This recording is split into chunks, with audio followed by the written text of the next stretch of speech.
اور یا لمٹ کیا جائے اس کے جو سپرسونک میزائلز ہیں، اور اس کے ساتھ جو بچے کھچے ان کے حامی اور ہواری ہیں یعنی پراکسیز جس کو کہتے ہیں امریکنز، اس کو بھی ختم کر دیا جائے، ان سے لا تعلقی ظاہر کیا جائے، تو وہ ایران کے لیے تو خودکشی کا ایک منظر ہوگا۔ ایران رجیم اور ایرانی قوم اس پہ اپنے قابلین کو تو نہیں چھوڑے گی کہ اگر وہ زیرو انریچمنٹ پر بھی چلے جائیں، میزائل والا معاملہ بھی ختم کر دیں، تو پھر تو وہ چڑیا کی طرح بیٹھے ہوں گے، جب چاہیں جو حملہ کر کے چلے جائے۔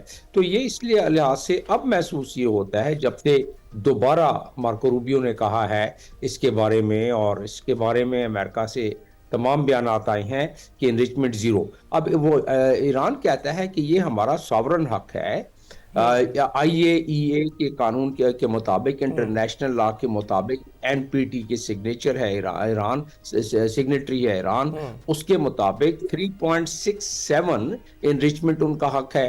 لیکن جب وہ نیگوسیشن ٹیبل پر بیٹھیں گے تو ایرانی نے کہہ دیا کہ ہم تیار ہیں انریچمنٹ کے بارے میں، اور خبریں کچھ یہ بھی نکلی ہیں اور یہ منظر عام پر ہیں کہ ایران یہاں تک تیار ہو گیا ہے کہ جو انہوں نے اضافی افزودگی کر لی ہے، یعنی کہ جو انرچ کر لیا ہے، اس میں سے تقریباً 400 kg کسی اور ملک کو دینے کے لیے جو حفاظت میں لے سکے، اس کو تیار بھی ہیں۔ تو اس حد تک تو وہ کمپرومائز کر رہے ہیں۔ اور پھر تو ڈاکٹر صاحب یہ بھی بتائیے گا کہ یہ جو ایران اسرائیل تنازع تھا، یہ ایران امریکہ تنازع میں کیسے بدل گیا؟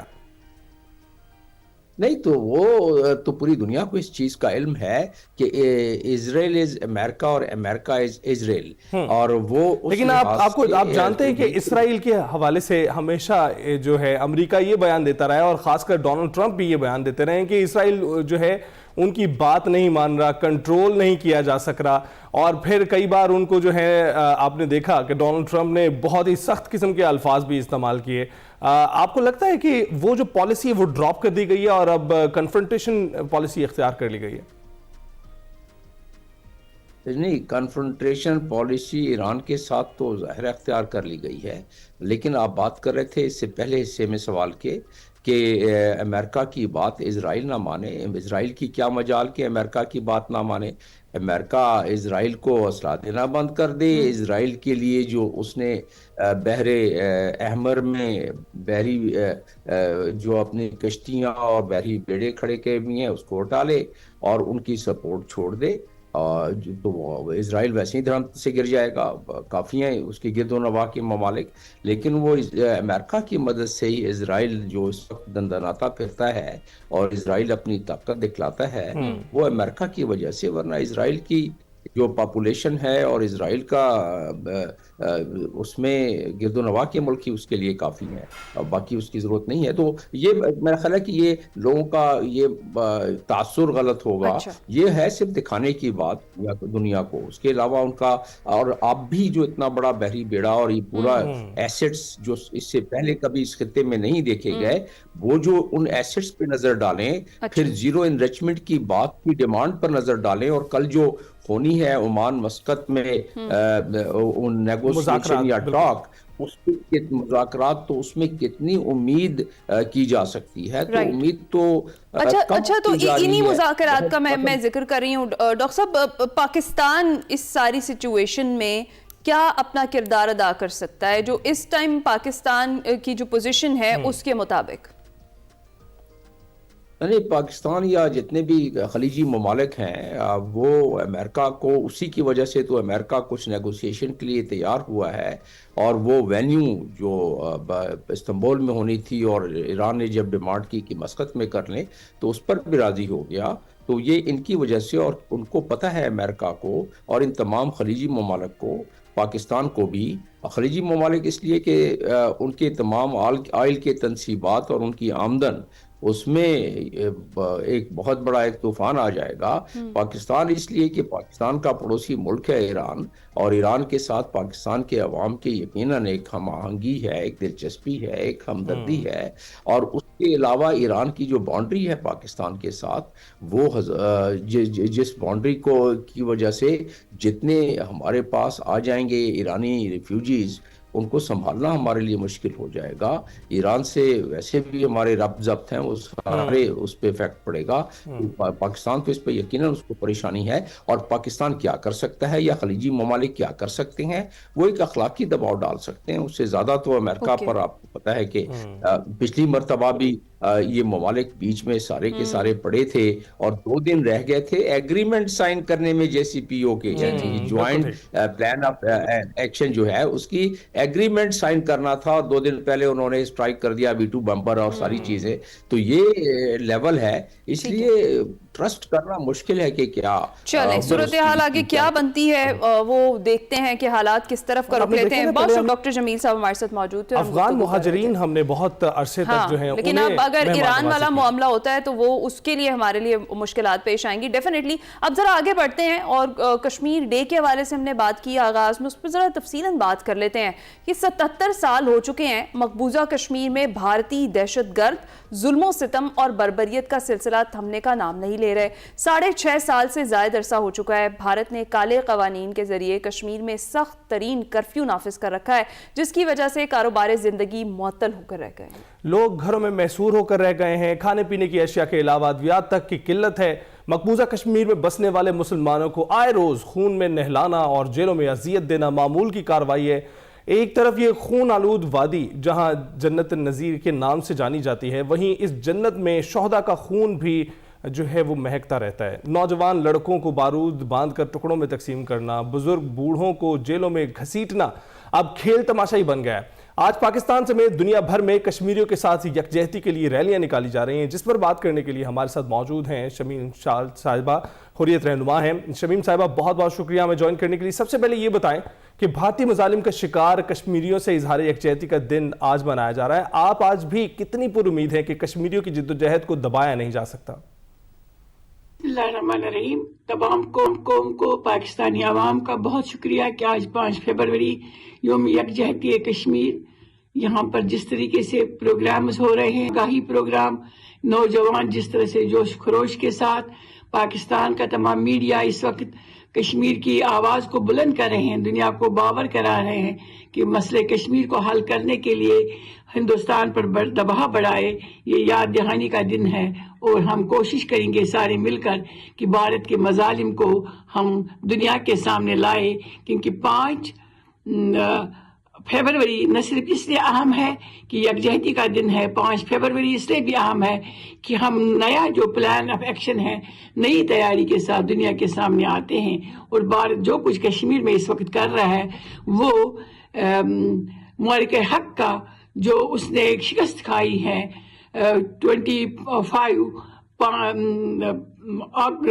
مئی 25 کو اس کا وہ کشمیر سے انتقام لے رہا ہے.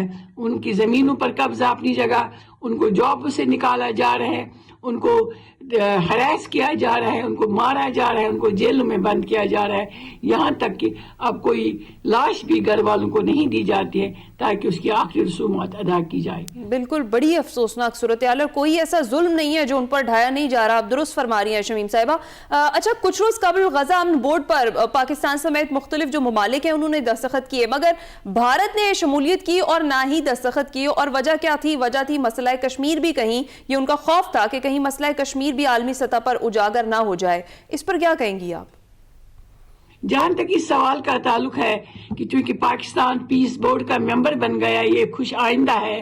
انشاءاللہ فلسطین کے ساتھ ساتھ مسئلہ کشمیر کو بھی حل کرنے میں تقویت ملے گی, اور ہم چاہتے ہیں کہ جس طریقے سے پاکستان کشمیر کے مسئلے کو بین الاقوامی سطح پر اٹھا رہا ہے, اسی طریقے سے اس میں بھی ایک اثر و رسوخ استعمال کر کے دنیا کے سامنے مسئلہ کشمیر کی جو سنگینیاں, انسانی حقوق کی جو خلاف ورزیاں ہیں اور اقوام متحدہ کی جو قراردادیں ہیں ان پر عمل درآمد کرانے کے لیے وہ ہندوستان کو پابند کرے. ہندوستان اس لیے اس کا رکن نہیں بنا ہے کیونکہ اس کو خدشہ ہے کہ اگر مسئلہ فلسطین حل ہوا تو ہمیں مسئلہ کشمیر بھی حل کرنا ہے. وہ بھاگ رہا ہے لیکن ہمیں اس کو بھاگنے کی اجازت نہیں دینی ہے. تو شمیم صاحبہ, پاکستان سفارتی سطح پر مسئلہ کشمیر حل کرنے میں کوشاں ہے, مزید پاکستان کو کن خطوط پر اقدامات کرنے کی ضرورت ہے؟ تیسرا اہم سوال ہے کہ پاکستان مسئلہ کشمیر کو اجاگر کرنے میں جو اپنی کوشش کر رہا ہے، ہم نہ صرف اس سے مطمئن ہیں لیکن ہم چاہتے ہیں کہ اس کو آئندہ اسی طریقے سے اٹھایا جا رہا ہے جس طریقے سے ہندوستان وہاں 10 لاکھ فوجوں کی موجودگی میں کشمیریوں کی نسل کشی کر رہا ہے، ان کے تعلیمی اداروں سے ان کو ہٹایا جا رہا ہے، ان کے باہر کے ممالک میں جانے کی اجازت نہیں ہے، وہ پڑھنے کے لیے کسی باہر کے ملک میں جا نہیں سکتے ہیں، ان کے گھر والوں کو نظر بند کیا جا رہا ہے، جس طریقے سے کاروباری لوگ ہندوستان جاتے ہیں کیونکہ جو نیچرل جغرافیائی طور پر ہمارا ایک قدرتی راستہ بنتا تھا بارہمولہ مظفر آباد روڈ، وہ چونکہ ان کے قبضے میں ہے، وہ ہمیں آگے کہیں طرح سے اور باہر نکلنے کی اجازت نہیں ہے، ہم ایسے پہاڑ کے نیچے وہ دبا رہے ہیں جس کے نیچے سے ہمیں نکلنے کا کوئی راستہ میسر نہیں، وہ ان نوجوانوں کو جو ہندوستان میں کاروبار کرتے ہیں ان کو ہراساں کرتے ہیں، وہ نوکریاں چھین رہے ہیں، وہ زمینیں چھین رہے ہیں، وہ ہراساں کر رہے ہیں، وہ لاشوں کو دفنانے کی اجازت نہیں دے رہے ہیں۔ تو پاکستان سے امید بھی ہے اور پاکستان کر بھی رہا ہے کہ وہ مسئلہ کشمیر کو ہر سطح پر اٹھائے اور خصوصاً پیس بورڈ کے ذریعے اس کو حل کرانے میں اس کو اس وقت عالمی سطح پر جو پذیرائی ہے، ایک باوقار قوم جو دنیا کے سامنے اس طرح سے نقشے پر آ رہا ہے کہ وہ پیس کا خواہاں ہے، اس ریجن میں بھی وہ امن کے لیے کوششیں کرے گا اور انشاءاللہ آپ درست کہہ رہی ہیں اور واقعی ضروری بھی ہے، اور پاکستان ہر فورم پر کشمیریوں کے حق میں آواز بلند ہمیشہ سے کرتا ہے، آگے بھی کرے گا۔ شمیم صاحبہ، آخر میں آج کے دن کے حوالے سے کوئی بات آپ کہنا چاہیں؟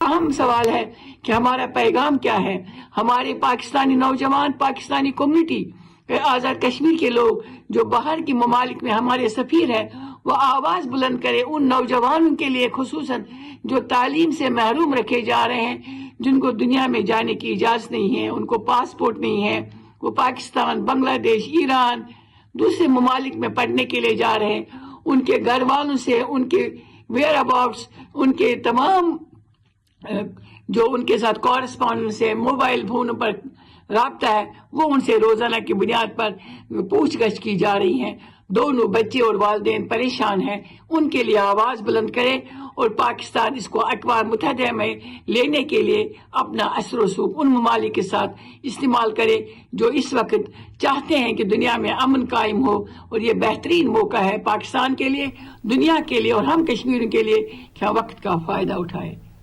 شمیم صاحبہ، بہت بہت شکریہ ہم سے گفتگو کرنے کے لیے۔ بہت ہی امپورٹنٹ دن ہے، یوم یکجہتی کشمیر ہے، اپنے کشمیری بھائیوں کو یاد رکھیں، اور ہمیشہ سے پاکستان کا جذبہ غیر متزلزل رہا ہے اور اسی طرح سے پاکستان کشمیری بھائیوں کے لیے آواز بلند کرتا رہے گا۔ بریک کے بعد حاضر ہوں گے۔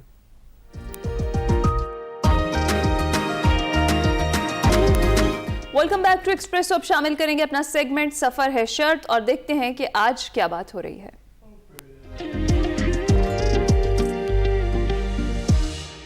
السلام علیکم ناظرین، میں وقار احمد اور آپ دیکھ رہے ہیں سفر شرط۔ اور یہ جو جس جگہ میں کھڑا ہوں یہ بہت اہم جگہ ہے، زیرو پوائنٹ کہلاتی ہے ہنزا میں۔ تو یہ جو کھوکھا ہے اس کے سامنے میں آپ کو لے کے آئے ہوں، لال حسین صاحب میرے ساتھ ہیں۔ لال حسین جو ہیں وہ اولڈ ہنزا کے مالک، پہلا ہوٹل انہی کا تھا، اور یہ جو پہلا ہوٹل اولڈ ہنزا ان تھا، چارپائیاں پہلی دفعہ یہاں ہنزا میں لائی گئی، اور لال حسین صاحب جو ہے وہ پوری ایک تاریخ ہیں۔ میں لال حسین صاحب کو یہاں پہ لے کے آیا ہوں اس تصویر کے حوالے سے جاننے کے لیے کہ کیا یہ تصویر اور یہ کھوکھا ایک ہی ہے۔ مستنصر سنتار صاحب جب 1982 میں آئے اور ان کتاب لکھی ہنزا داستان، اور ہنزا داستان میں جن جگہوں کا انہوں نے ذکر کیا وہ تو اپنی جگہ پہ ہیں، لیکن ان کے پاس ایک کیمرہ تھا، کچھ تصویریں اتاری گئیں، اور وہ جو تصویریں ہیں، میں اس دفعہ جب ٹور پہ نکلا تو میرے ذہن میں تھا کہ ان جگہوں پہ جاؤں گا اور یہ کھوج کریں گے ہم کہ آج ان جگہوں کی کیا حالت ہے۔ حیران کن طور پہ زیرو پوائنٹ ایک اہم ترین جگہ ہے، لیکن اس کے باوجود ابھی آپ تصویر دیکھیے طاہر صاحب نے جو یہ اتاری ہے، یہ جو کھوکھا ہے یہ ابھی بھی قائم ہے۔ یہ بہت ہی حیران کن ہے کیونکہ اس کے سامنے سرینا کا ہیوج یہ جو ہے ہوٹل ہے، پھر پیچھے اتنے اچھے بڑے ریسٹورنٹ بن گئے، یہ جگہ ابھی بھی قائم ہے۔ سر وہ جو تصویر میں نے آپ کو دکھائی تھی اس میں ایک جو چیز ہے وہ یہ ہے کہ جو واٹر چینل ہے اس میں یہاں پر ایک واٹر چینل نظر آتا ہے جو کہ ابھی نہیں ہے، وہ کیوں نہیں ہے؟ نہیں، ابھی شفٹ ہوا، ادھر سے روڈ بنایا، چینل کو آگے شفٹ کیا۔ واٹر چینل پہلے یہاں سے تھا، بالکل ٹھیک ہے۔ یہ جو واٹر چینل ہے اس میں جو